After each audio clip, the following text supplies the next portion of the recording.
Generally, I go into a little bit of history about the tomb and also questions, but I like to kick off with some questions that kind of leads into a little bit about what we do and kind of how it started.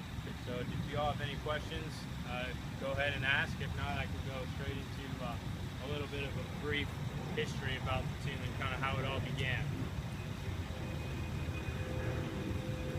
Can you tell me your selection process and training? Selection process and training, become a tomb guard. So you have to be part of the 3rd Infantry Regiment. Once you come down to their 3rd Infantry Regiment, you volunteer to come to the tomb, and then you go through a training selection process. The initial process is about 10 days long. It's a kind of a crash course on how to be a tomb guard. You learn outside performance, knowledge, and the guard change. If you're deemed trainable by the sergeant of the guard, then you are selected and offered a position down at the tomb, and then you go on through your training cycle, which lasts about 6 to 9 months.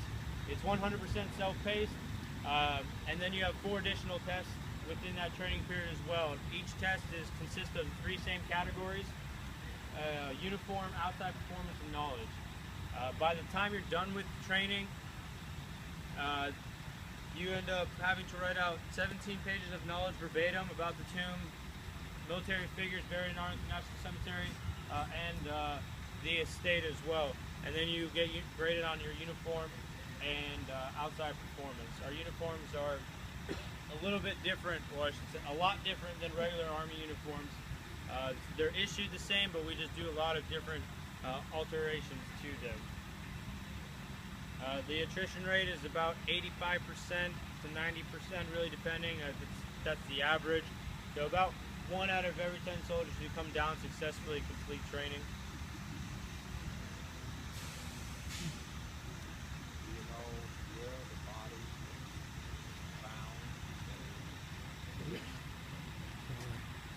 So, what do you mean? World War I, where was the soldier from was killed? Okay, so there were 4 unknown soldiers. Okay, so when you're looking at the tomb, a little bit of history. When you're looking at the tomb, the die itself that has the inscription on it, the sarcophagus, it was not built until 1931. The sub-base of that is the World War I unknown. He was interred here 11 November 1921. And then looking at it from right to left, you have the World War II unknown, Vietnam unknown, and then the Korean War unknown. For all the conflicts and the wars, we do not know which theater they came from. For example, the World War II veteran, or the World War II unknown. There were 19 unknown candidates total from World War II, 13 from the Transatlantic, 6 from the Trans-Pacific theater, and then 1 was selected from each theater. However, in order to make it 100% unknown, they switched the bodies in the caskets, mixed them up and around. So whoever selected the unknown soldier, which was Colonel Egan, he was Lieutenant General Eagleston. He selected the unknown candidate from World War II, completely unknown, so we don't know which theater it is in there, to make it unknown soldier. For the World War I, there were 4 unknown candidates. We don't know where they exactly what battle it was from. They were selected from each American cemetery in France. For the Vietnam unknown, there was only 1 unknown candidate from Vietnam. And then in 1998, he was disinterred. DNA testing identified him. First Lieutenant Michael J. Blassie. He was a pilot in the United States Air Force. For him, his sister is a colonel in the Air Force. She had an idea of where he was. He was the only pilot at the time that went down, so they knew where the crash site was, and that's why they had enough evidence to actually disinter him and Congress allow that to happen. And then for the Korean conflict, they don't know exactly where. So the whole idea, long story short, the whole idea behind that is to make it truly unknown. Why is labeled unknown soldier would be an answer? It could be.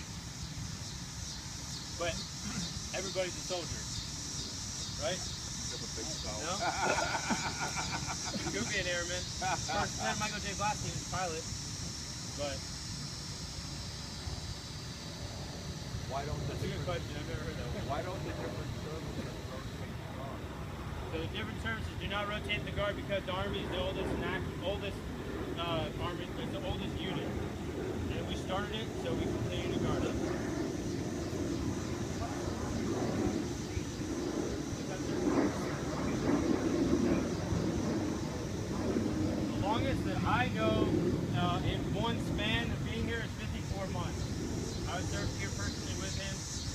He was kind of leaving as I was coming. He's been here for 54 months. However, there have been several people that came down twice. One I know that came down 3 times. That's a lot of times. More than once is a lot. Is it just part of the uniform? Why does the one have a holstered pistol and the other doesn't have the rifle? So, Better uniform? yeah, so the changer, the NCO, that's in charge of changing the guard, he'll wear the holster, and then the walkers will, the walkers will wear the scabbards on the left side. Yeah, they have to do it, they don't- Just uniform, yeah, because the changer does not hold the rifle.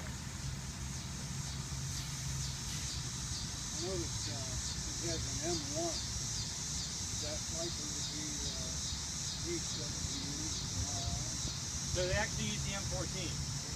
Yeah, they used to use the M1 in the 1903 Springfield, but now they switched over in 1964 to the M14. Yeah. Puts it up like you're on. It does, a lot of people ask. Maybe a couple more questions that we're going to have to get loaded, and I'm sure Staff Sergeant has something. Okay, perfect. A lot of rumors about tomb guards. If you Google tomb guards, it says that we can't smile, we can't curse, we can't drink, we live like this for the rest of our lives, we can't be married, we live down here. Not true. At all.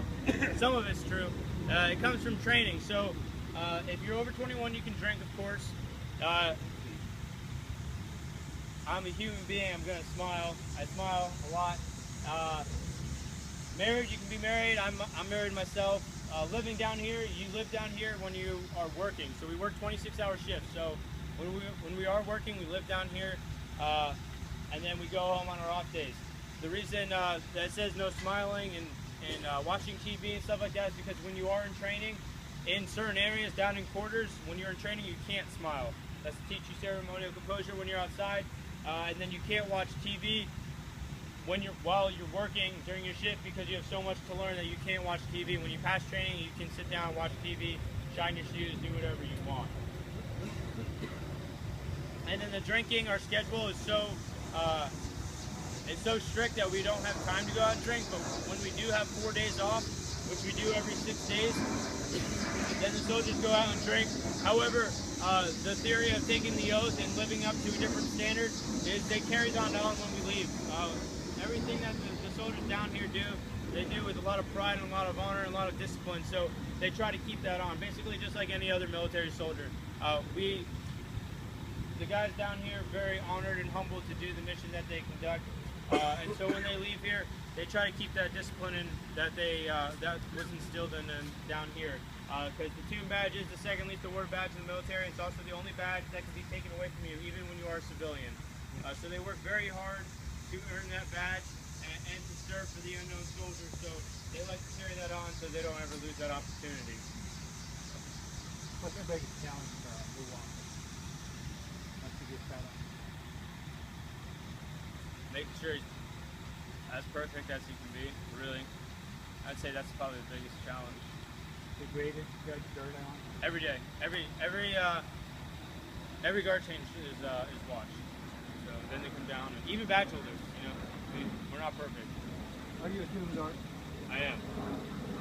I'm the 3rd relief commander. Actually, today's actually my last full day here, so pretty sad, but also pretty excited to move on. Where do you go from here? Fort Bragg, North Carolina. Yeah. Thank you for what you all do. Thank you.